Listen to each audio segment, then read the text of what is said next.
Presta de Fast France. On a aussi la chance d'avoir Amélia Betty qui vient de Fast Conseil, qui aura la présentation à nos côtés. Et nous avions aussi Nadia Balbuisson de l'hôpital Vicaire Enfants Malades. Et je vais laisser la parole à Charlotte pour commencer cette présentation. Alors, je vais tenter ma capacité à la fois admettre des gens sur le chat et en même temps parler. Donc, vous allez tester cette capacité-là. Ou sinon, tu le fais toi. Oui, je vais le faire. Tu cliques là. Ça marche. Donc, bonjour à tous. Donc, effectivement, je suis également la maman de la petite Héloïse. Donc, aujourd'hui, déjà, ce qu'on va essayer de vous faire sur la première partie, c'est d'expliquer le syndrome d'Angelman d'un point de vue scientifique. Qu'est-ce que ça veut dire? Pourquoi vos enfants en fait sont atteints de ce syndrome? Donc en fait, simplement en fait pour toutes les personnes en fait qui sont présentes aujourd'hui, enfin tous les humains sur Terre, on a 46 chromosomes.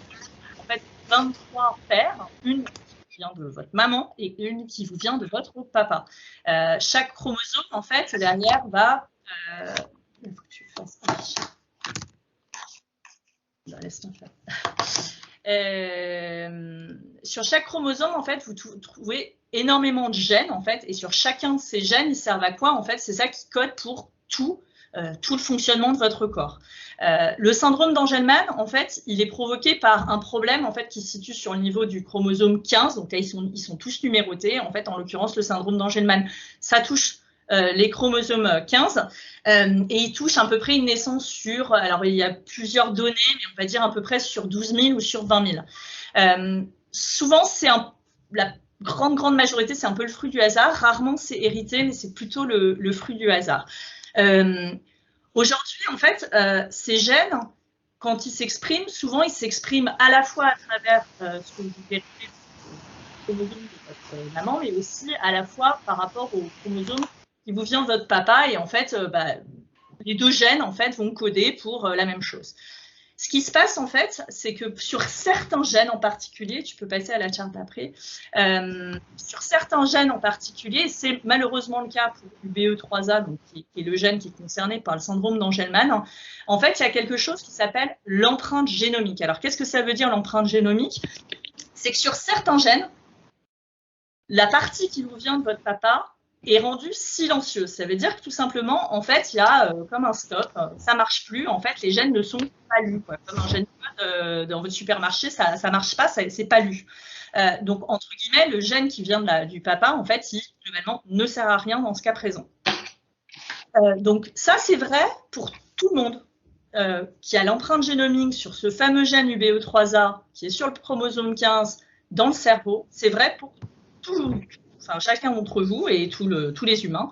Le problème du syndrome d'Angelman vient du fait qu'à la limite, c'est pas trop grave en fait de pas avoir la partie paternelle qui s'exprime pas si la partie de la mère est collée. Sauf que dans le cas du syndrome d'Angelman, qu'est-ce qui se passe sur ce fameux gène UBE3A? C'est qu'il a un problème. Et que du coup, également là non plus, ce gène UBE3A, il est ni codé par celui du père, histoire du stop, il n'est pas codé par celui de la mère. Donc, du coup, ce qui fait que vous n'avez aucun des gènes UBE3A qui est exprimé chez vos enfants qui sont atteints du syndrome d'Angelman. Donc, c'est ça, en fait, le syndrome d'Angelman. C'est on subit, en fait, un allèle paternel qui ne s'exprime pas et on a un problème sur l'allèle maternel qui, comme vous et moi, en fait, devrait s'exprimer. Du coup, pourquoi ça ne marche pas, en fait, sur la partie de la mère? En fait, il y a plusieurs types en fait de problèmes. La grosse majorité en fait, entre 70 et 80% en fait des cas, c'est ce qu'on appelle la délétion. En fait, là c'est simple, c'est qu'il n'existe pas ce fameux gène UBE3A. Donc dans mon schéma simplifié là complètement à gauche, en fait il y a tout simplement pas de gène, comme si il y avait un chromosome vide. Donc ça c'est le cas de la délétion, c'est facile à expliquer. Dans le cas de la mutation, le gène il est présent, mais il va coder pour quelque chose qui est plutôt erroné, quoi. C'est pas exactement la bonne chose, et donc du coup, en fait, ça sert quand même globalement à rien parce qu'en fait, il n'a pas codé pour la bonne chose. Dans le cas de, donc ça, c'est à peu près 10% des cas la mutation. Dans le cas de ce qu'on appelle la disomie uniparentale, donc qui touche à peu près 3% des cas, en fait, qu'est-ce qui s'est passé? C'est qu'en fait, le gène de la maman, il n'est pas là, mais en fait, le gène du papa est doublé. C'est-à-dire, c'est comme si 2 fois, vous avez le gène du papa. Mais comme on s'est dit qu'il y avait un stop au niveau du gène du papa, ben, en fait, il y a 2 fois un stop. Donc, c'est le même problème, c'est la même conséquence, c'est que de toute façon, votre enfant n'a pas UBE3A quand même. Dans le cas du défaut d'empreinte, on va dire que c'est relativement similaire en fait à la mutation, c'est qu'en fait le gène va mal coder, un peu toujours dans notre histoire de gène code, dans votre supermarché, en fait ça marche pas bien, et ça c'est aussi 3% des cas. Ce qu'on peut noter aussi également, c'est que dans 10% des cas, en fait, génétiquement, on n'arrive pas à lire en fait le problème, en fait, le défaut, mais pour autant, sur la base des signes cliniques, en fait, on considère que l'enfant a un syndrome d'Angelman, ce qui montre qu'il y a encore du travail au niveau de la recherche fondamentale pour essayer de continuer à voir pourquoi, en fait, sur certains enfants, on a tous les signes cliniques du syndrome d'Angelman, mais on n'arrive pas vraiment génétiquement à comprendre ce qu'ils ont. N'hésitez pas dans la chatbox à poser vos questions et on répondra à la fin de chaque partie, en fait, entre guillemets, pour pouvoir continuer à dérouler les présentations. Donc, si on passe à la suite, donc, OK, donc on a compris, on n'a pas le gène du BE3A, il n'arrive pas à exprimer, il n'arrive pas, et donc ça fait quoi, en fait? Ça fait quoi, en fait, quand UBE3A marche pas? En fait, UBE3A, ça code pour une enzyme, et une enzyme qui permet, en fait, de dégrader d'autres protéines. Alors, qu'est-ce que ça veut dire? En fait, dans les synapses, alors l'espèce de schéma à gauche, en fait, c'est des synapses. Donc, c'est en fait 2 jonctions de vos neurones. Les neurones, ils parlent entre eux, en fait. Et sur chaque jonction de ces 2 neurones, ce qu'on appelle la synapse, il y a des échanges d'informations. Donc, c'est, par exemple, lève la cuillère, avance le pied droit. Voilà, c'est des messages qui sont envoyés. Sauf que dans le cadre, en fait, du syndrome d'Angelman, comme il n'y a pas cette fameuse enzyme, cette enzyme, elle sert, en fait, à dégrader tout ce qui est inutile. Donc, tous les bruits qui sont inutiles, cet UBE3A, en fait, permet de les supprimer. Donc, dans le cas d'Angelman, comme il n'y a pas cette enzyme, ben, en fait, il y a tout un tas de bruits. C'est un peu comme si vous aviez 10 fréquences radio branchées en même temps. Ben, en fait, votre enfant, il arrive juste tout simplement pas à savoir ce qu'il doit faire, parce qu'en même temps, on lui dit lève ta cuillère, marche, fais ci, fais ça. Et donc, du coup, il y a beaucoup trop de bruit pour lui. Et ce bruit, il devient complètement inaudible. Et donc, simplement, en fait, il ne comprend pas ce qu'il faut faire parce qu'il y a beaucoup, beaucoup trop de bruit. Donc c'est ça qui se passe, c'est un peu, voilà, imaginez juste avec un poste de radio avec 40 fréquences radio branchées en même temps, bah, vous comprendriez absolument rien, bah, c'est exactement ça qui se passe. Donc ça mène à quoi? Bah, aux symptômes, en fait, du syndrome d'Angelman. Donc je pense que ça, vous les connaissez plus que personne. Les manifestations, en fait, du syndrome d'Angelman sur vos enfants, au niveau de la communication, de l'épilepsie, du retard de développement, des problèmes d'ataxie, apraxie, dyspraxie, des problèmes de sommeil, des problèmes alimentaires, des comportements parfois agressifs et effectivement, du coup, une incapacité de vivre de manière indépendante. Donc ça, vous le vivez, je ne vais pas vous faire le topo, vous le vivez comme moi. Ce qui est peut-être un petit peu moins connu, c'est en fait l'impact sur les familles. Il y a des études qui regardent aussi les impacts sur les familles. Et vous avez ici la liste en fait des impacts en fait qu'on voit sur les familles. Sachez qu'il y a 90% en fait des familles en fait qui sont dans ce système d'anxiété, de dépression, de manque de sommeil, etc. Donc c'est vraiment ultra fréquent. Et ça, c'est vrai que c'est moins connu dans la maladie parce qu'on parle souvent de l'enfant et moins de l'impact de la maladie. Donc, sur cette partie, en fait, qu'est-ce que le syndrome d'Angelman? J'ai fini. Du coup, j'ai vu qu'il y avait pas mal de questions. Du coup, je vais essayer d'y répondre le mieux possible. Samantha qui demande, connaît-on l'impact de la taille de la délétion, micro-délétion versus grosse délétion? Est-ce que Nadia, je peux vous laisser répondre à ça? Oui, ça je peux répondre facilement. Bonjour à tous et bonjour à toutes. En fait, effectivement, il y a même des stratifications qui ont été faites pour les essais thérapeutiques et ils parlent de délétion de type 1 et de type 2 et en fonction de la taille de la délétion, il y a une gravité différente. Alors, ça peut être une gravité sur le plan moteur principalement, mais également sur le plan de l'épilepsie. Et on sait que les délétions de grande taille amènent plus souvent à une maladie plus sévère qu'une délétion de plus petite taille. Donc ça, oui, ça c'est bien connu. Donc du coup, quand on parle de grosses délétions, c'est vraiment que ça affecte une plus grosse partie en fait. Donc c'est pas que le gène UBE3A, ça va couvrir une plus grande partie en fait sur le chromosome de gènes qui du coup sont manquants. Est-ce qu'il y a d'autres questions en fait sur... Alors, c'est vrai qu'on a remarqué que c'est pas forcément une information dont disposent beaucoup de familles, parce que le diagnostic pendant très longtemps a été fait avec des cariotypes ou des fiches, et donc en fait on rendait le diagnostic, oui vous avez la délétion typique du syndrome d'Angelman, vous faites partie des 80% qui ont la délétion, mais quand les parents demandent a posteriori est-ce que j'ai une grande ou une petite délétion, ben, parfois ils n'ont pas cette information. Alors les enfants les plus jeunes ont parfois l'information parce que le diagnostic a été fait sur une ACPA ou sur en gros des techniques génétiques un peu plus poussées. Mais en France, en tous les cas, toutes les familles n'ont pas forcément cette information de grande ou petite délétion. Et vous allez voir que peut-être à l'avenir, ce sera important que vous disposiez de cette information parce que pour les essais thérapeutiques, ça va être important. Enfin, il nous sera demandé délétion de classe 1 ou de classe 2, donc grande ou petite, pour stratifier les patients qui vont être inclus dans les essais thérapeutiques. Est-ce qu'il y a d'autres questions sur cette partie? Qu'est-ce que le syndrome d'Angelman? Il n'y a pas de questions stupides, on est là pour expliquer, donc n'hésitez pas. Bon, alors soit j'ai été vraiment super claire. Et sinon, ça arrive à la fin et on pourra répondre à la fin. Voilà, donc si c'est à un moment donné, à partir de quand est-ce classe 1 ou classe 2 de délétion? Alors là, Nadia, c'est vraiment... C'est la taille de la délétion, donc ça, on pourra vous donner exactement. Là, il faudrait reprendre un schéma d'un chromosome, vous montrer tous les gènes contigus qui sont dans une délétion. Il y a en gros une grande et une petite, c'est ça. Classe 1, classe 2, c'est grande et petite, si vous voulez. Alors, merci Émilie pour vos encouragements. A priori, c'est super clair, donc je suis contente. Et du coup, par contre, si vous avez des questions au fur et à mesure, vous n'hésitez pas, vous les mettez dans la chat box, même si ce n'est pas lié à la partie dont on est en train de parler, on essaiera d'y répondre. Est-ce que les enfants ayant une délétion de type 2 ont les mêmes espoirs par rapport aux essais thérapeutiques, s'il vous plaît?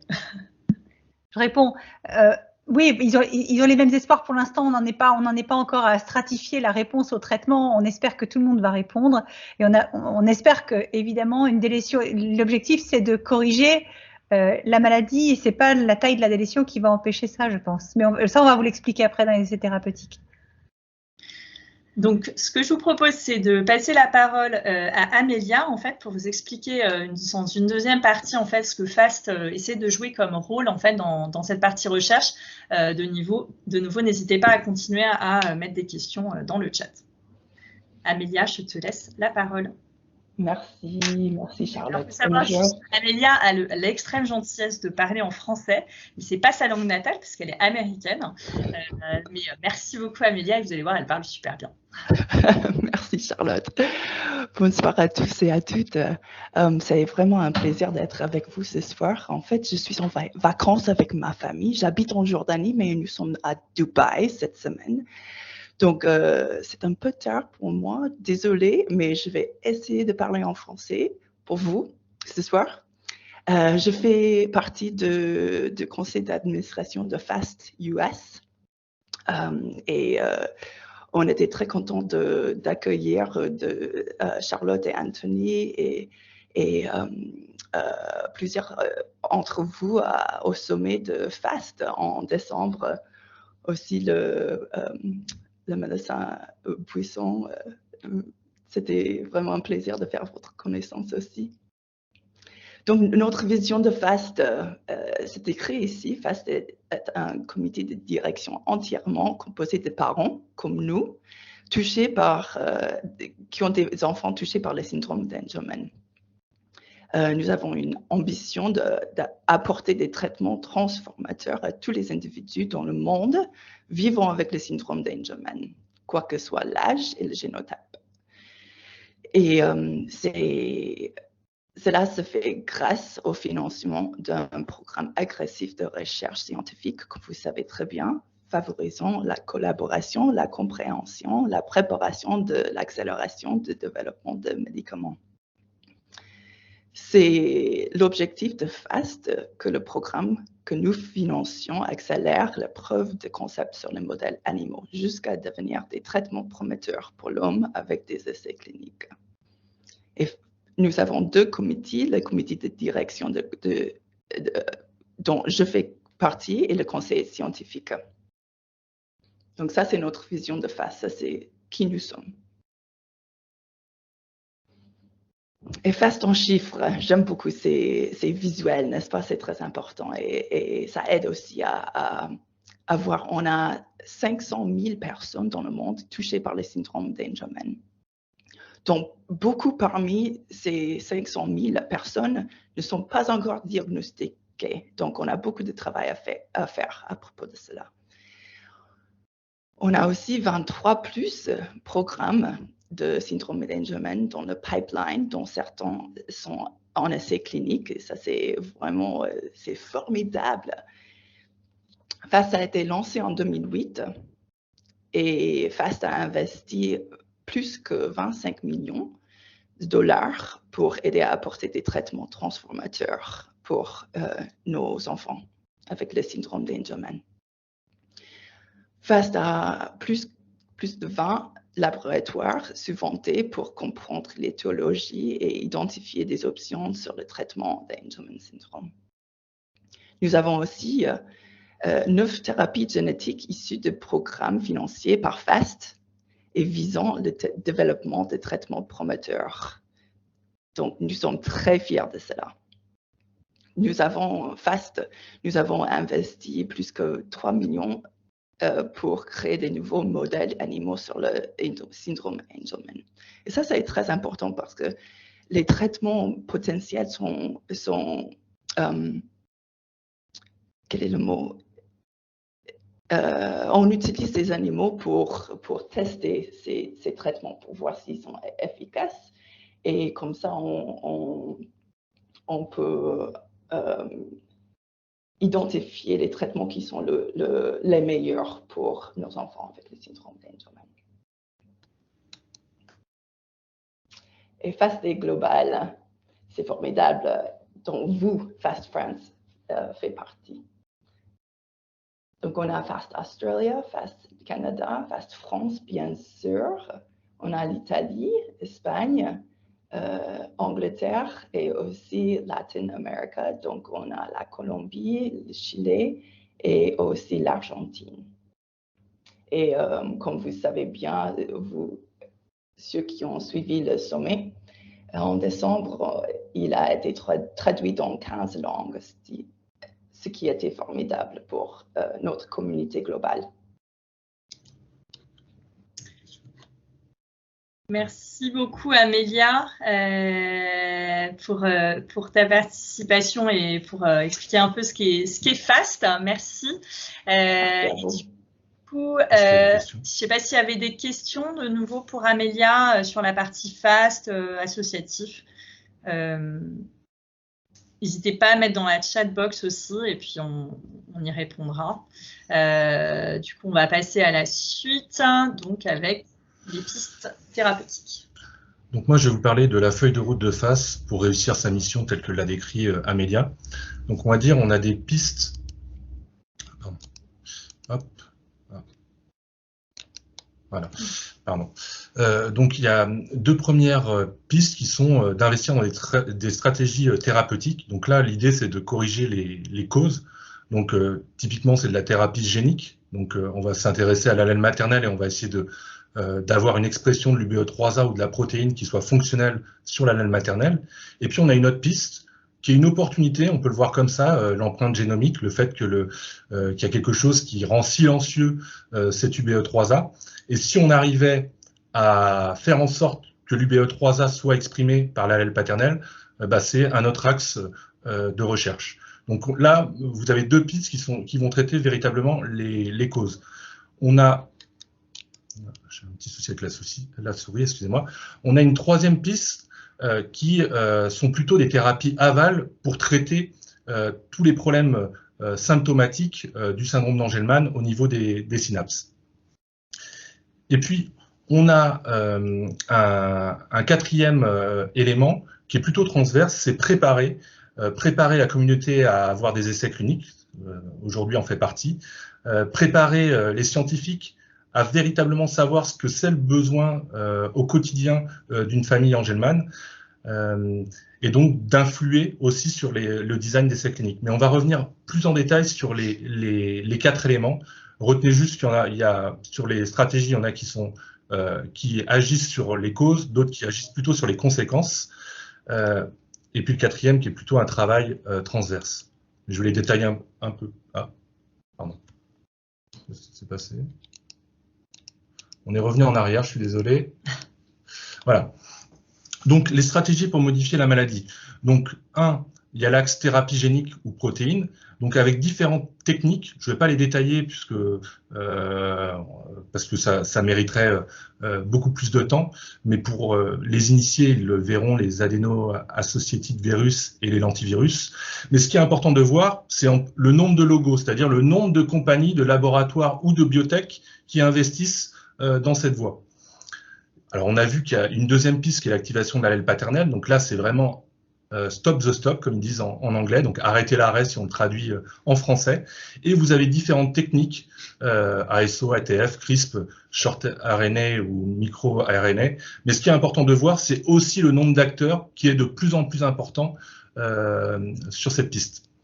Et puis, on a cité tout à l'heure les thérapies aval, qui sont souvent des petites molécules. Donc là, on refera un focus tout à l'heure dans la dernière partie, notamment sur Neuren, qui est en essai clinique, mais on peut aussi parler de ILX, qui utilise l'intelligence artificielle pour repositionner des médicaments qui pourraient être de nouveaux médicaments pour le syndrome d'Angelman. Et il y a d'autres acteurs, mais on ne peut pas mettre tous les acteurs, puisqu'il y a aussi des contraintes de confidentialité. Mais ce que vous devez retenir, c'est qu'il y a beaucoup d'acteurs sur les différentes pistes. Donc, le 4e point qui était d'aider à préparer les essais cliniques. Donc, il y a un premier axe qui est la connaissance de la maladie. Donc là, c'est vrai que il y a des études qui ont été faites, notamment un modèle conceptuel pour identifier les besoins médicaux non couverts. Et typiquement, on est arrivé à 5 grands domaines que sont la motricité fine, la motricité globale, l'épilepsie, le sommeil et la communication. Il y a aussi un autre aspect où les patients peuvent avoir leurs mots vis-à-vis de la communauté scientifique, c'est ce qu'on appelle les histoires naturelles. Donc, c'est le suivi longitudinal d'un patient à travers la vie. Et ça, c'est réalisé par un clinicien. Alors, à travers la vie, les études en général sont sur quelques années. Mais là, il n'y a pas d'administration de médicaments. C'est juste, on veut savoir comment évolue un Angelman à différentes étapes de sa vie, qu'il soit jeune, adulte. Et là, on a besoin de données pour éclairer la communauté scientifique. Il y a aussi le Global Registré Angelman, qui est un registre qui est rempli par les patients pour aussi fournir de l'information sur la maladie. Donc, premier axe, la connaissance de la maladie. Deuxième axe, c'est l'accélération des développements précliniques. Donc, il faut développer des modèles, et comme la mission de FASS, c'est pour tous les génotypes et pour tous les âges, il faut travailler sur ces différentes voies. Donc, initialement, c'était des modèles souris qui sont arrivés les premiers sur le syndrome d'Angelman, et par la suite, on a eu des modèles de plus en plus complexes. Donc, le modèle rat, Amélia a parlé du modèle cochon. L'idée derrière d'introduire cette complexité, c'est que ce qu'on peut observer sur le modèle animal se retranscrit de manière plus forte au niveau des essais cliniques. Donc, typiquement, dernièrement, il y a une modèle de souris à plus large des lésions, parce qu'on avait vu justement ces problématiques de type 1 et type 2. Et puis, il y a aussi des nouvelles choses, des cellules souches qu'on peut différencier en neurones, ce qu'on appelle des organoïdes, qui permettent d'avoir des mini-cerveaux. Donc tout ça, c'est une certaine complexité, mais ce qu'il faut retenir derrière, c'est vraiment l'idée de pouvoir faire plus vite des essais précliniques, donc sur des animaux, pour tous les génotypes. Et pour cela, il y a une infrastructure qui a été initiée à l'UC Davis pour tester tous ces développements précliniques en ayant à un même endroit des chercheurs qui travaillent spécifiquement sur Angelman et avec tous les modèles qu'on a pu citer au-dessus. Donc, typiquement, depuis 12 mois, il y a 5 laboratoires qui ont essayé des molécules à travers cette infrastructure. Donc ça, c'est vraiment un actif très, très important. Et puis, le dernier axe qu'il ne faut pas oublier, c'est lorsqu'on parle à des scientifiques ou à des laboratoires ou des chercheurs, c'est qu'il faut que les essais cliniques soient centrés sur les besoins des patients. Et donc, il y a quelque chose d'assez formidable qui s'appelle ABOM, donc c'est pour Angelman Syndrome Biomarker and Outcome Measure. C'est un espace préconcurrentiel où vous avez à la fois les chercheurs et les laboratoires qui échangent pour définir des échelles adaptées à nos besoins. Donc typiquement, on peut citer l'échelle ORCA, qui est une échelle de communication qui est apparue dernièrement, puisque les échelles préalables ne permettaient pas, on va dire, d'identifier les capacités de communication qui sont plus réceptives alors aujourd'hui qu'expressives de nos enfants. Et donc, ça a été une nouvelle échelle qui a été développée. Actimio, c'est par exemple un capteur qui permet de mieux tracer la marche des personnes ayant le syndrome d'Angelman. Et l'idée, c'est d'échanger sur des mesures d'efficacité qui soient parlants pour les familles. Typiquement, on sait très bien qu'un EEG n'est pas en général terrible côté Angelman, mais si on diminue l'EEG, est-ce que ça a un véritable impact, si l'onde delta est diminuée, est-ce que ça a un véritable impact pour les familles? Donc là, le poids des familles est relativement important, de pouvoir contribuer au design des essais cliniques. Et puis le dernier point qui est à noter, c'est aussi de travailler en partenariat, et donc c'est créer InSync AS avec l'association, on va dire, qui travaille sur les troubles autistiques aux États-Unis, SFARI. Et donc là, l'idée, c'est d'échanger l'expertise pour toujours améliorer la recherche translationnelle, donc c'est-à-dire de passer au plus vite de développement préclinique au développement clinique. Alors, on a une question, je vais peut-être m'arrêter juste un instant. Je précise, dans les questions, c'est pas qu'on répond pas, c'est sur toutes les questions sur les essais, en fait, on va tout donner à Nadia, en fait, à la fin sur les questions. Donc, c'est pas qu'on veut pas répondre, c'est on attend plutôt la partie essais cliniques pour en parler. Et du coup, là, on va répondre sur la partie de la question de Samantha sur l'histoire naturelle. Alors, la question, c'est existe-t-il une étude d'histoire naturelle en France? Alors, malheureusement, non. On s'y intéresse, mais comme beaucoup de choses, ça nécessite de l'argent. Et qu'à l'heure d'aujourd'hui, on va dire les études d'histoire naturelle sont aux États-Unis, au UK, avec potentiellement demain plus d'histoire naturelle, notamment en Espagne et en Amérique latine. Voilà pour répondre à la question de Samantha. Donc là, je vais présenter, on va dire, le développement d'un médicament qui est un processus qui est relativement long. Donc dans un premier temps, on a la recherche fondamentale, donc là typiquement dans le cas du syndrome d'Angelman, et il y en a toujours, c'est comprendre ce que fait l'UBE3A. Donc vous avez les échelles de temps en bas, 1 à 10 ans. Ensuite, il y a la découverte d'un médicament candidat. Donc, et puis, une fois qu'on a découvert un potentiel médicament, on va vouloir le tester dans des modèles animaux ou organoïdes, pour s'assurer, entre guillemets, de la tolérance et d'une preuve d'efficacité. Et à ce stade-là, il y a un gros travail qui est effectué avec les régulateurs étant la FDA aux États-Unis, l'IMA en Europe, pour pouvoir passer en clinique. Qu'est-ce que ça veut dire passer en clinique? C'est de pouvoir tester le médicament candidat sur l'homme. Et dans le cadre d'un essai clinique, on a différentes phases. La phase 1 d'un médicament candidat qui est administré à un humain, c'est d'assurer sa sécurité. Il faut que le médicament soit toléré. On veut quelque chose de safe pour nos enfants. La phase 2 et 3, c'est de tester à la fois la sécurité, mais aussi l'efficacité. Donc, de s'assurer qu'il y a un bénéfice-risque. Et la différence entre la phase 2 et la phase 3, c'est le nombre de patients qui sont inclus. C'est-à-dire, sur une phase 2, on va être sur un petit nombre, et sur une phase 3, on va être sur un plus grand nombre, et en général, multicentrique, multi-pays. Si on arrive à ce stade, on revoit le régulateur. Alors, entre chaque phase, il y a toujours des échanges avec le régulateur, mais on simplifie. Et là, on a une soumission vis-à-vis de la FDA et de l'AIME pour avoir un go. Et puis ensuite, une fois qu'on a une validation, en France, on a une autorisation de mise sur le marché. Et puis, il y a d'autres débats qui sont la négociation du prix du médicament et des modalités de remboursement. Alors, ce qu'il faut avoir en tête, c'est aussi dans le cadre de développement d'un médicament candidat. Au départ, on a beaucoup de candidats. J'ai mis des chiffres qui auraient pu être hautes, mais c'est juste pour montrer l'effet. On peut partir de 15 000 médicaments candidats. En développement préclinique, déjà, ça coûte un peu plus cher de tester sur les animaux. On va faire du criblage pharmaceutique, et donc on va déjà diminuer le nombre de médicaments candidats à 5 000. Ensuite, si on passe en phase 2, il restera plus que 10 candidats pour à la fin avoir un seul candidat. Il faut avoir en tête aussi que les montants investis sont de plus en plus importants. Plus on arrive sur des phases 2-3 et plus on compte en dizaines de millions d'euros les sommes en jeu investies par les laboratoires ou les biotechnologies. Donc, on a vu préalablement les différentes stratégies pour modifier la maladie, et on a vu le développement d'un médicament, le process, et là l'idée c'est de positionner les différents acteurs pour savoir où ils en sont. Donc là c'est la première piste, c'est toutes les thérapies, on va dire, où on est sur l'allèle maternel, donc la thérapie génique, l'antivirus et ERT, enzyme de remplacement. Donc on voit qu'il y en a deux qui sont très proches qui sont déjà en discussion avec les régulateurs. Donc c'est PTC pour la thérapie génique, et puis ici on reviendra, c'est l'UC Davis pour la thérapie génique, l'antivirus. Donc pour tout ce qui est thérapie de l'allèle paternel, vous voyez qu'il y a un grand nombre d'acteurs.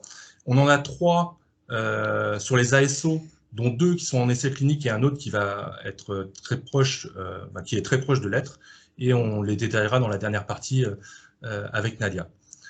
Et puis sur la thérapie aval, on n'est pas en reste non plus. On voit qu'il y a Neuren qui est en phase 2, et on va citer quand même, là, toutes les étoiles, c'est en fait toutes les contributions au FAST à subventionner des programmes. Donc, on peut être fier quand même de ce qui a été réalisé. Et puis, on va citer quand même Ovid, qui était une thérapie aval, qui a été jusqu'au niveau 3, mais la phase 3 n'a pas été concluante, c'est-à-dire que l'efficacité n'était pas prouvée, et donc l'arrêt de Neptune a été fait. Donc, il faut toujours avoir ça en tête, de se dire que oui, c'est un processus long avec des go-no-go à chaque étape. Si on faisait la représentation 5 ans en arrière du nombre d'acteurs et de l'évolution sur des essais cliniques, on aurait un paysage beaucoup plus faible. Et alors aujourd'hui, on a plus de 25 programmes sur le syndrome d'Angelman. Alors, j'ai vu que sur cette partie-là, il y avait des questions. Je vais commencer par celle d'Émilie qui n'est pas sûre d'avoir compris ce qu'on entend par histoire naturelle du syndrome d'Angelman. Alors oui, c'est une histoire naturelle, c'est un suivi d'un patient, de vos enfants, qui se ferait par un clinicien. Nadia, peut-être vous pouvez parler sur RET. Voilà. En fait, c'est quelque chose qui est fondamental aujourd'hui, c'est que, en fait, on développe des médicaments, on n'a pas d'échelle de mesure spécifique pour le syndrome d'Angelman. Et l'une des clés, comme dans toutes les maladies rares, les maladies de développement, c'est de faire des études où on suit de façon longitudinale, c'est-à-dire sur plusieurs mois, voire sur plusieurs années, différents enfants, qu'on va dire traceurs, pour décrire l'histoire de la maladie. En décrivant l'histoire de la maladie, on pourrait dégager des informations qui nous permettraient de développer des échelles de mesure. En gros, à quel âge apparaît l'épilepsie, à quel âge ces enfants marchent, à quel âge la marche peut se dégrader, à quel âge la scoliose se développe, à quel âge les troubles du sommeil se développent puis s'améliorent. Et toutes ces choses-là, on ne le connaît que par des études qu'on dit rétrospectives. C'est-à-dire, en gros, ce qui est décrit dans la littérature, c'est je regarde une population d'enfants et je regarde leur histoire, mais en arrière. Et l'idée, c'est de la regarder en avant, et ce qui permettrait de développer des échelles de mesure. Alors, la raison pour laquelle on ne s'engage pas aujourd'hui, enfin, on ne s'est pas engagé, et peut-être on ne s'engagera pas en France sur ces études d'histoire naturelle, c'est d'abord parce qu'il y en a déjà beaucoup qui sont lancées aux États-Unis, UK, et au moins celle-là, ce qui nous permettra d'avoir des informations qui seront utiles en France. Et ça coûte une véritable fortune, ces études, ne serait-ce que les monter en termes de consentement, en termes c'est des sommes folles. Alors, la question, c'est est-ce qu'on a envie d'investir toute l'énergie et surtout tout l'argent qu'on pourrait avoir dans une étude d'histoire naturelle? C'est très discutable aujourd'hui. D'autant qu'effectivement, comme dit Nadia, en fait, il y a énormément de données en fait, qui sont collectées déjà aux États-Unis ou en Angleterre sur ces histoires naturelles, et que finalement, les enfants aux États-Unis ou en Angleterre, en fait, ce sont les mêmes. Ils ont les mêmes, ils évoluent de la même manière, en fait. Et à mon avis, on est à une étape un peu différente. Là, il nous faut des échelles parce que les traitements sont en gros, les traitements sont déjà développés et si on commence une histoire naturelle aujourd'hui, on va arriver trop tard. Ce que nous demandent les autorités aujourd'hui, c'est qu'est-ce que vous voulez améliorer avec vos traitements. C'est pas quelle est l'histoire de la maladie. Et donc, à mon avis, on arriverait trop tard avec cette information. Du coup, je rebondis sur la question de Fatima, mais qui disait, connaissez-vous des chercheurs en France qui s'intéressent au SA et qui pourraient permettre de monter une étude sur l'histoire naturelle du SA? Donc effectivement, je pense qu'on répond en fait à cette question. Oui, en soi, ouais. En gros, on est sollicité par des industriels qui veulent faire des études d'histoire naturelle. Nous, on dit il n'y a pas de problème, on est prêt à les faire, mais on donnera pas. Si vous la financez, en gros. Et combien d'enfants sont nécessaires? C'est des centaines d'enfants qui sont nécessaires pour faire une étude d'histoire naturelle. Et ça, dès qu'on commence à aligner des budgets comme cela, évidemment, ils disent bah, si c'est juste pour l'histoire naturelle et pas pour valider un médicament, là, ça nous paraît très compliqué. Et c'est là où en fait finalement on n'y arrive pas. Et c'est pas de la recherche académique. C'est pas du tout de la recherche académique, c'est vraiment de la recherche, c'est de la recherche clairement industrielle à ce stade. J'ai pas d'idée de budget, c'est puisque c'est la question de Samantha, je sais juste que ça coûte des fortunes ne serait-ce que ce qu'on appelle les CRF, c'est-à-dire les cahiers d'observation, le coût des transports pour tout. En gros, c'est toute l'évaluation de vos enfants que les cliniciens font dans le cadre du soin. Ça va être dans de l'évaluation normée avec des échelles. Et ensuite, il faut remonter toutes ces informations avec encore des équipes qui étudient les résultats. En fait, c'est une armée pour pouvoir faire une étude d'histoire naturelle. Du coup, je rebondis aussi sur la question d'Ariane qui parle du registre. Le registre sert-il à alimenter ce type de travaux? À quoi sert-il? Donc le registre, pour faire une différence par rapport à une histoire naturelle, ce sont des données qui sont alimentées par les patients. Donc c'est vraiment déclaratif. Et pour le coup, la valeur que peut avoir le registre, c'est le fait d'avoir beaucoup de données. Et alors aujourd'hui, il y a 2000 personnes à travers le monde. Et donc il y a des travaux, les labos font des demandes vis-à-vis du registre pour étudier l'épilepsie, pour savoir entre guillemets comment est traitée l'épilepsie dans les différents pays. Même si l'information première entre guillemets qui les intéresse, c'est plutôt d'avoir une cartographie de où sont les patients. Voilà. Donc oui, ça c'est.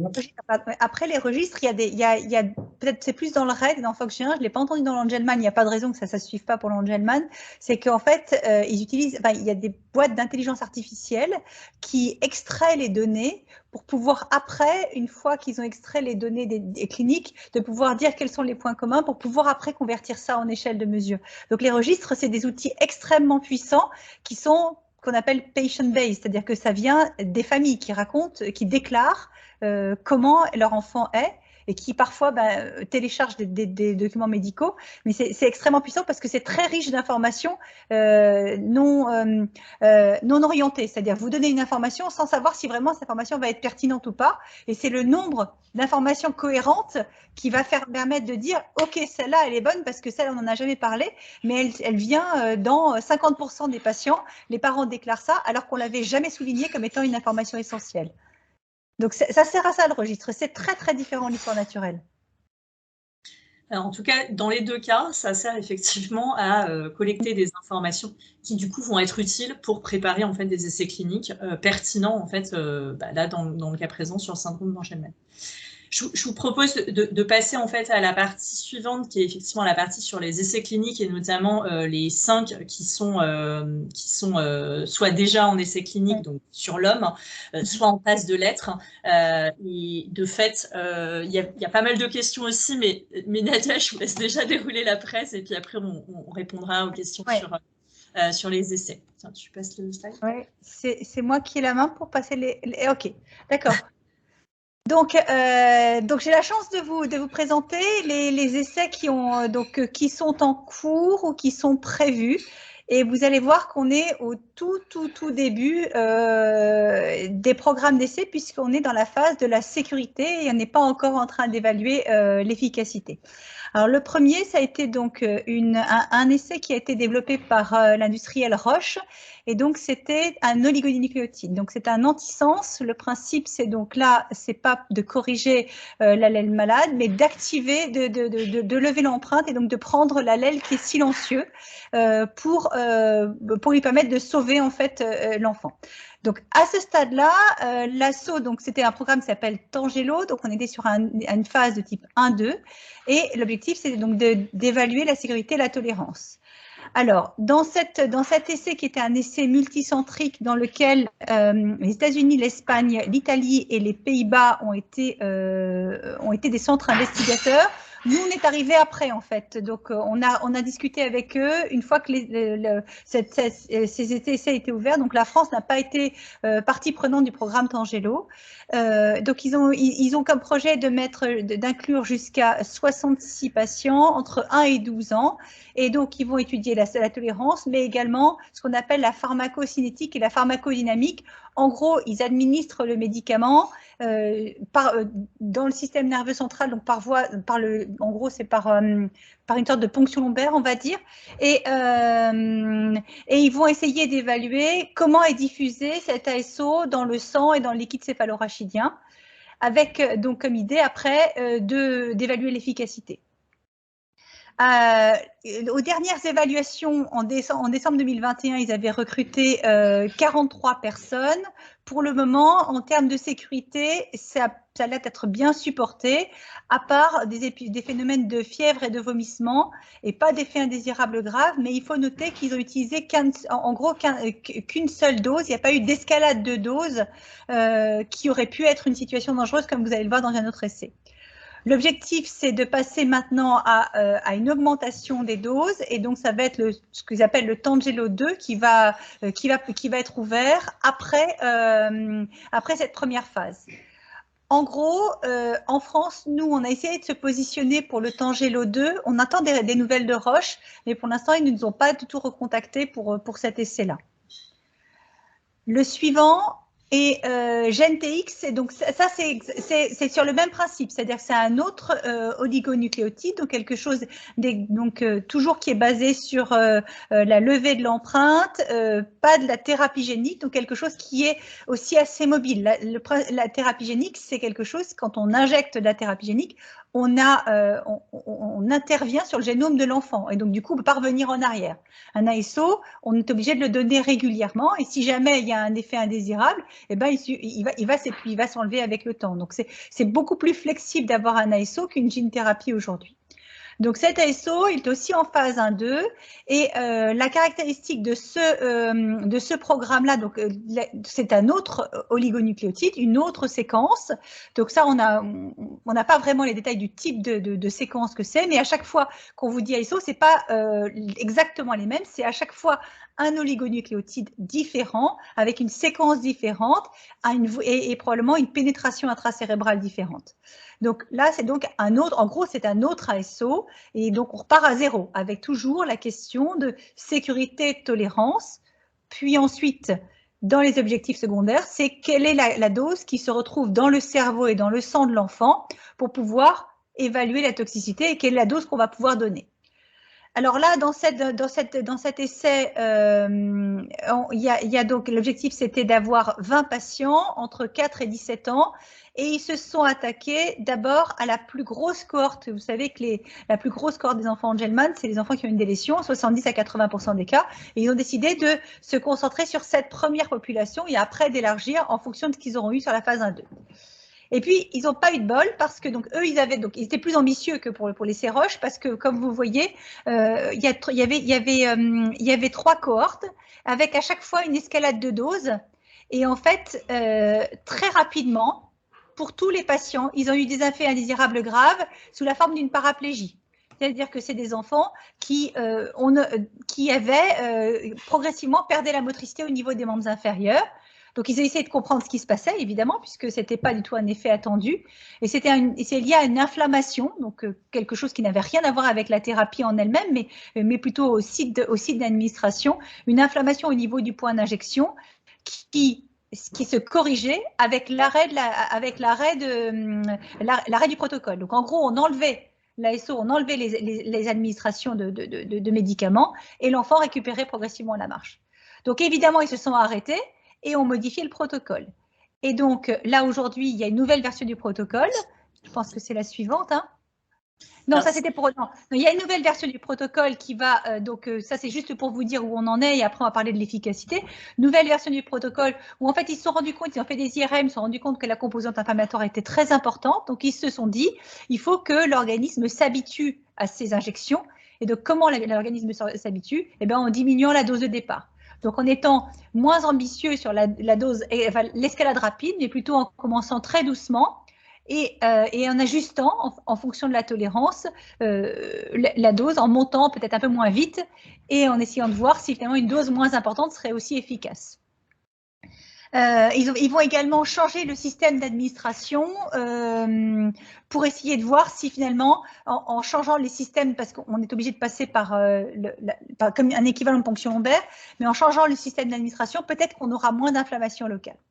Mais à côté de cet effet secondaire qui était évidemment très déstabilisant et qui a fait vraiment se remettre en question cet assaut, eh ben on a quand même remarqué qu'il y avait des effets très positifs. Alors évidemment, il faut être très très raisonnable sur l'interprétation de ces résultats parce que c'est 5 patients et l'objectif d'une phase 1-2, ça n'est jamais d'évaluer l'efficacité. Et malgré tout, on regarde quand même s'il y a des choses. Et donc, comme vous pouvez le voir sur ce graphe-là, en fait, on mesure l'efficacité avec une échelle globale qui est une échelle très grossière qui s'appelle la CGI, qui s'appelle l'impression clinique globale des parents, en gros. Donc ça, c'est la barre en rouge. La motricité fine. La motricité globale, donc, était inévitablement impactée, puisque vous voyez qu'elle est dans la négative, puisqu'on avait des enfants qui étaient paraplégiques après les injections. La communication, le comportement et le sommeil. Et ce que vous pouvez observer sur ces graphes, et encore une fois, on ne peut pas tirer de conclusion parce que le but de la phase 1, c'est d'abord la sécurité, c'est que malgré tout, les enfants se sont améliorés sur le plan global, sur le plan de la communication surtout, sur le plan du comportement et un peu sur le plan du sommeil. Et quand on regarde la moyenne, sur la dernière colonne de ces différents enfants, vous voyez que la CGI a clairement augmenté, puisqu'elle est ce que les parents ont, en moyenne, ont observé comme étant much improved, c'est-à-dire pas mal amélioré, on va dire. Et on voit que également la communication était également un paramètre qui était particulièrement amélioré. Donc évidemment, ça nous rend enthousiastes, mais évidemment, à une seule condition, c'est que ce soit mieux supporté. Donc là où on en est aujourd'hui pour GenTX, on essayait de se positionner quand on était à Austin pour leur dire qu'on était très intéressés, même si leurs médicaments avaient des effets secondaires et qu'en France, on aimerait bien essayer. Pour le moment, je pense qu'ils ont été, bon, ils sont réservés, ça ne veut pas dire qu'ils ne sont pas d'accord. Hein. On n'a pas, en tout cas, on n'a pas plus d'ouverture sur un site en France. Pour l'instant, les sites ouverts, c'est le Canada et le Royaume-Uni, évidemment les USA. Et probablement, je pense que dès qu'ils auront des meilleurs résultats, en tout cas moins d'effets adverses, on pourra les relancer pour avoir un essai en France. Le suivant, c'est Ionis. Alors Ionis est Ionis, c'est donc aussi un oligonucléoside. Avec donc on a un contact en France et donc on a un bon espoir de pouvoir ouvrir un centre.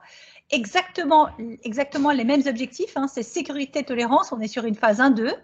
On aura également des objectifs de mesure de la pharmacocinétique et de la pharmacodynamique. Donc, on va mesurer la diffusion du médicament dans le cerveau, dans le sang, peut-être dans d'autres organes, mais ça, de toutes les manières, l'objectif, c'est de voir comment la sauce se comporte dans l'organisme des enfants qui vont être inclus. On va regarder l'efficacité en sachant que ça n'est pas l'objectif de cet essai.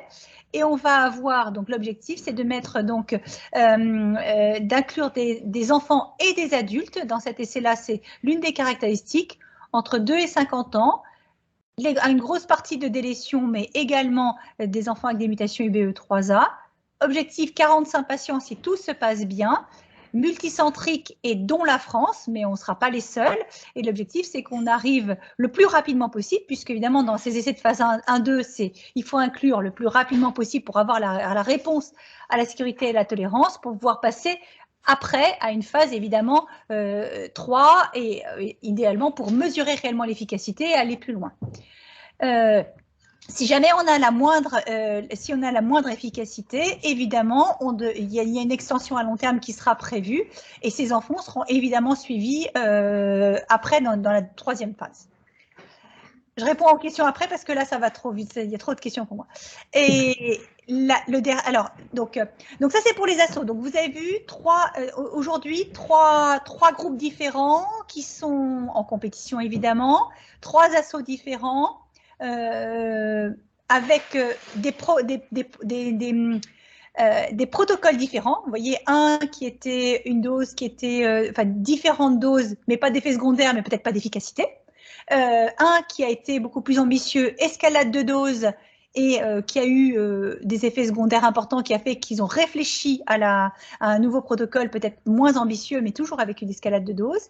Et puis le dernier, qui est celui pour lequel on va avoir, pour lequel on va être en France inclus et qui va également y avoir une escalade de doses. Et ça, on en saura plus assez rapidement.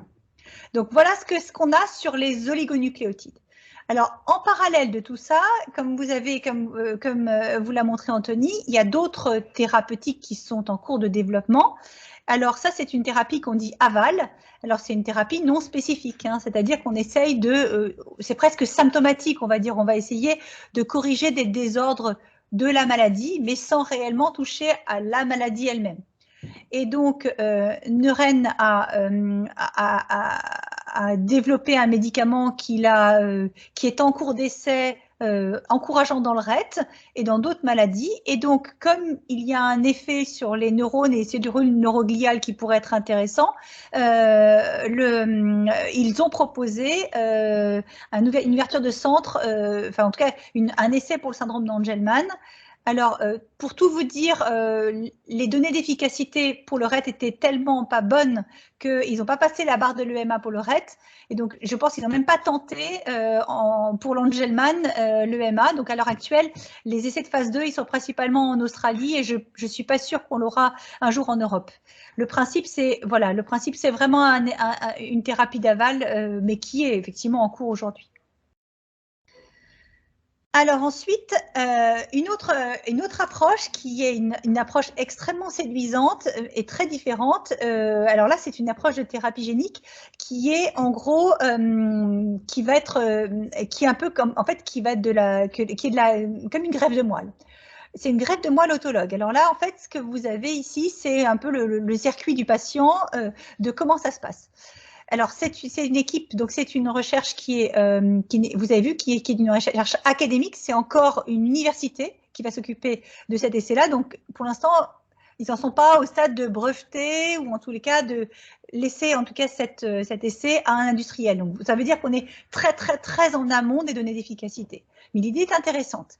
En fait, ils ont comme projet de collecter les cellules de la moelle osseuse à partir d'une ponction médulaire.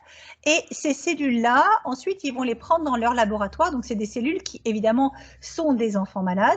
Et sur ces cellules-là, ils vont faire des modifications, ils vont faire de la thérapie génique et vont corriger le défaut lié au syndrome d'Angelman. Et donc, ils vont faire de la thérapie génique avec un virus, ce qu'on appelle un lentivirus. Donc, infecter les cellules avec un virus qui va porter la copie normale du BE3A. Donc, en gros, guérir les cellules. Et ensuite, les réimplanter, en gros, les reperfuser dans le sang des enfants malades. Et ces cellules-là, par des cellules inflammatoires qui s'appellent les cellules de la microglie, vont après coloniser le cerveau et du coup diffuser le lentivirus dans le cerveau des enfants et donc corriger théoriquement le déficit.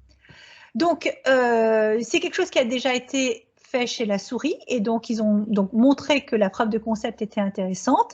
Et là, ils en sont à valider le protocole, obtenir une autorisation auprès des agences américaines, donc la FDA, pour mesurer la sécurité et l'efficacité. Donc, on est encore beaucoup plus en amont que les ASO, vous voyez, mais en tout cas, il y a des choses qui pourraient être en tout cas encourageantes dans ce projet-là.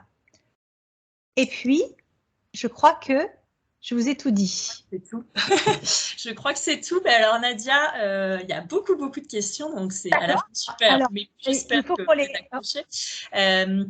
Du coup, je pense que je vais essayer un peu de regrouper certaines questions. Donc, il y a une première groupe de questions qui sont sur les dysomies uniparentales. De savoir, est-ce qu'il y a des essais thérapeutiques concernant les dysomies? Et deuxièmement, à partir du moment où, dans le cas des ASO, donc on essayait d'activer la haine paternelle, à partir du moment où sur les dysomies, il y a 2 fois le gène, on va dire, qui vient du père, est-ce que c'est pas trop dangereux en termes de dose?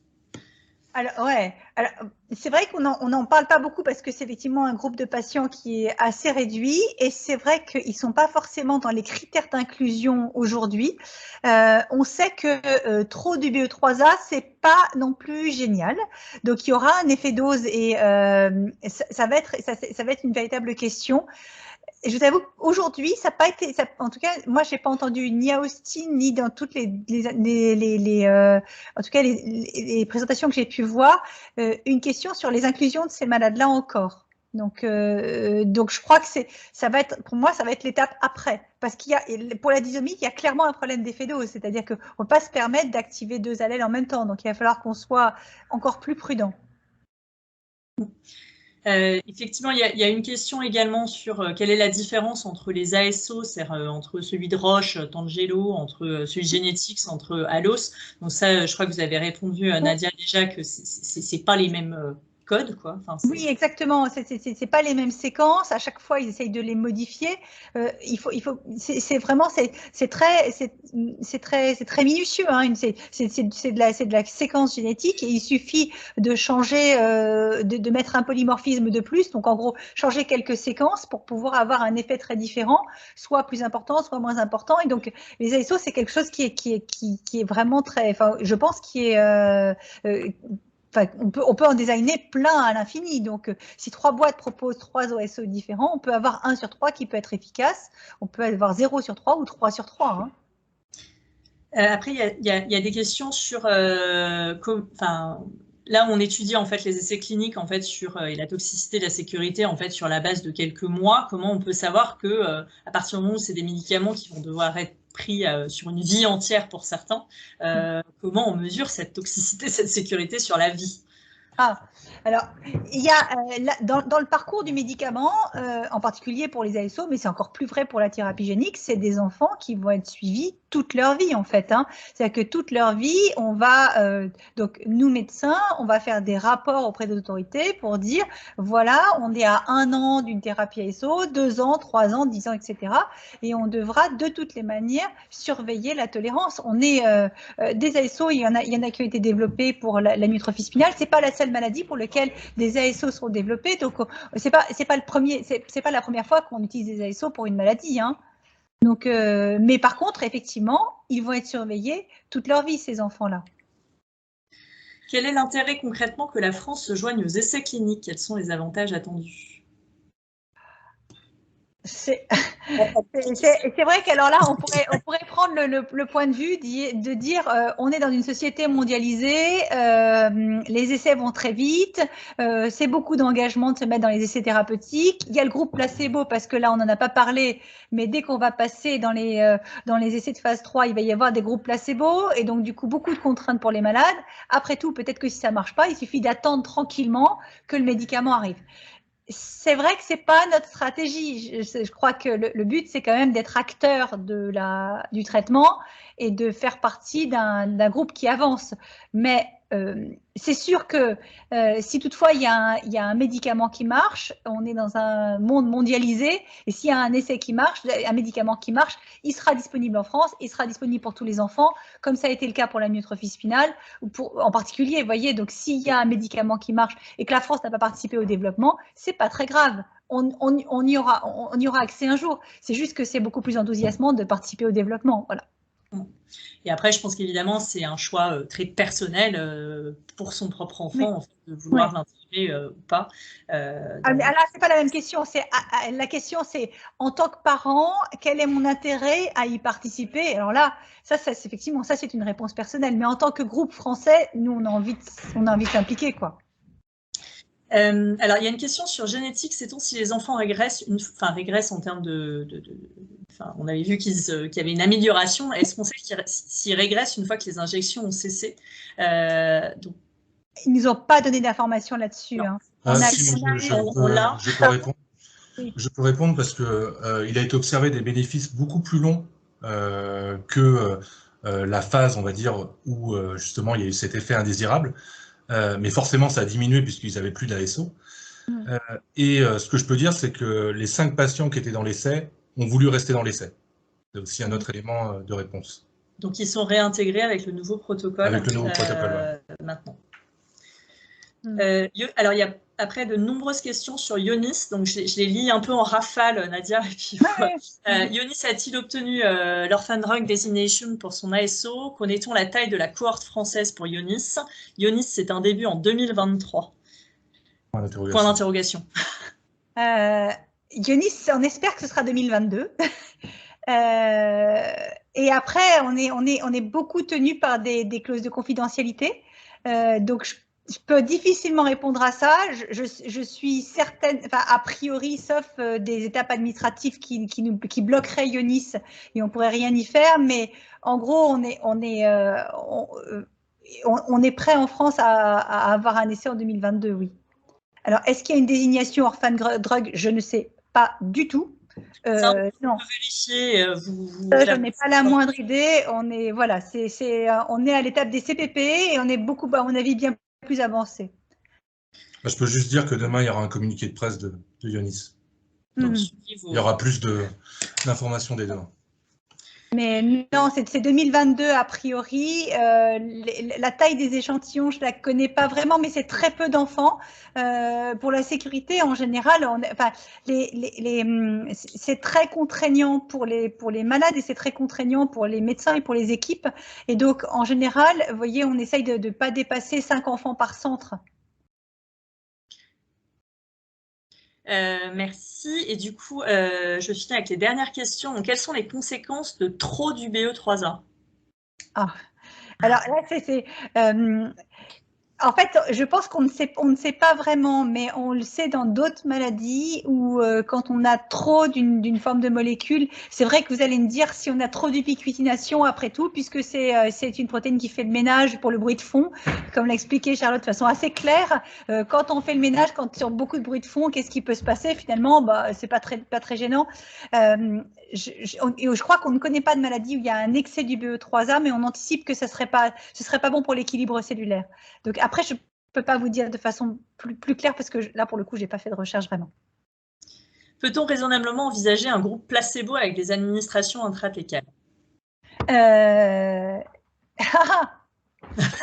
un vrai problème. C'était une vraie discussion avec Roche, ça, parce qu'on était, moi j'étais partisane de dire qu'il fallait faire des designs de croisés, vous voyez, c'est-à-dire qu'en fait il y a une période, on tire au sort les malades et en gros on a un groupe placebo et un groupe donc un groupe placebo et un groupe traité et en fait ils ont l'ASO pendant une période et puis après on arrête l'ASO pour qu'ils redeviennent placebo. Bref, on croise en fait les deux bras. Et l'EMEA n'accepte pas ce type de contrôle et ils veulent vraiment des vrais contrôles et pas des pseudo-contrôles. Si bien que Roche, ils ont clairement dit qu'ils ne pourraient pas, parce qu'on a parlé surtout de Roche, dans le temps de GLO2, ils ne pourraient pas faire des placebos, il y aura forcément des placebos, il faudra qu'on explique aux familles qu'ils pourraient avoir un placebo avec une intratécale, en fait avec un réservoir, hein, parce que c'est avec un réservoir, ils auraient un réservoir avec du sérum physiologique. C'est un vrai problème de communication qu'on va avoir pour expliquer aux familles on n'a pas le choix. Si on veut s'engager dans le développement d'un médicament, ce sera comme ça. Après, il y avait des questions alors j'en regroupe deux. Quand les essais qui faudra-t-il contacter pour faire partie des essais? Et j'en remets. Comment sont recrutés les enfants pour participer aux essais? Alors, évidemment, il y a des critères. Donc, il y a des critères d'inclusion. Donc, il faut que les patients soient dans les critères d'inclusion. On va proposer à un certain nombre de patients. Il y a certains qui vont accepter, d'autres qui vont refuser. L'idée, c'est quand même qu'il faut qu'ils soient géographiquement proches d'un centre hospitalier. Et si c'est à Necker, on va quand même s'arranger pour que les patients soient le plus proches possible, pour que quand ils seront obligés de venir tous les mois pour les injections et pour les visites, ça soit pas trop contraignant. De toutes les manières, ce sera 5 patients pour la sécurité. Ça va être un peu comme on peut en fait. Peut-être l'idée qu'on expose, c'est on essaie d'attirer un premier labo pour qu'il y ait d'autres essais cliniques par la suite. Et peut-être que voilà, il y aura plus d'inclusion de patients. Ouais. Ah, il y a une chose qui est sûre, c'est que notre objectif, c'est une fois qu'on a eu Ionis, c'est d'avoir Gentex juste derrière. Ça, c'est quand même ça. On l'a clairement affiché. Il y a une autre question sur le. On va prendre encore 2-3 questions et après je pense qu'on va devoir, parce qu'on est déjà en retard, finir. Donc le traitement par ASO sera-t-il à maintenir à vie ou après quelques injections, on espère une autorégulation? Ah non, à vie. Donc il y a une question sur les fréquences des injections. Donc ça, dans les 2 études, donc ça, du coup, ça dépend des protocoles en fait. Hein, absolument. Voilà. Ouais. Pourquoi le régulateur européen n'a pas supporté les résultats de Neuren pour RET? Pas si prometteur que ça. En effet, vous aviez dit. Oui, en fait, les essais thérapeutiques dans le RET, c'était montré qu'en gros, il y avait un changement dans le comportement de la ventilation des patientes. Et quand les autorités ont regardé ça en disant, bah, écoutez, si vous changez la ventilation, mais vous changez ni la communication, ni la motricité, à quoi ça sert de prendre un médicament avec des effets secondaires pour pouvoir, enfin, à quoi ça sert de développer un médicament pareil? Et donc, eux, ils ont demandé du coup des études complémentaires que l'industriel n'a pas été capable de fournir.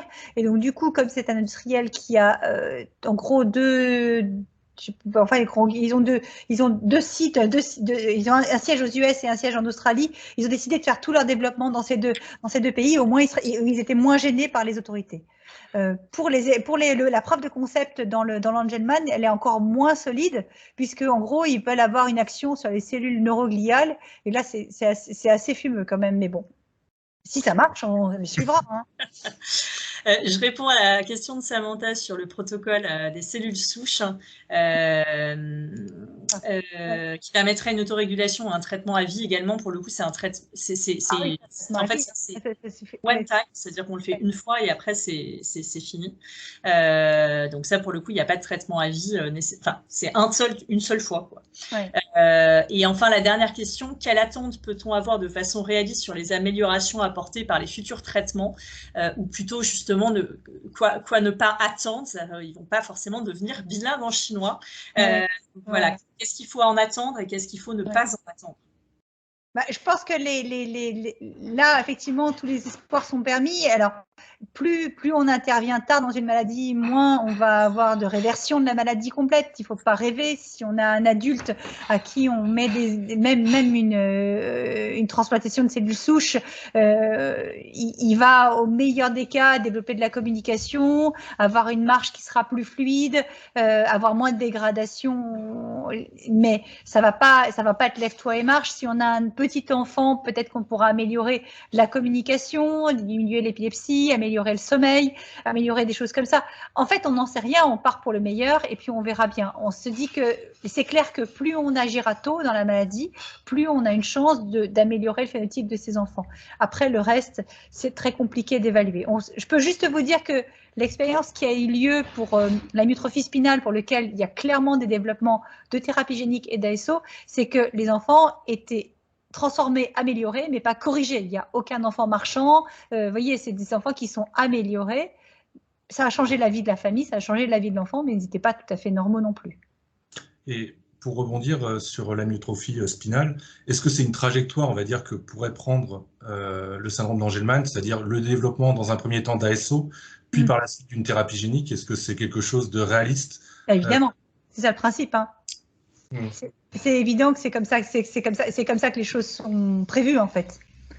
Mais comme la thérapie génique, c'est quand même très définitif, je pense que c'est un véritable enjeu déjà de voir si des ASO peuvent transformer les choses en se disant ok, ça peut être pas mal, et puis après on s'engage vers plus définitif.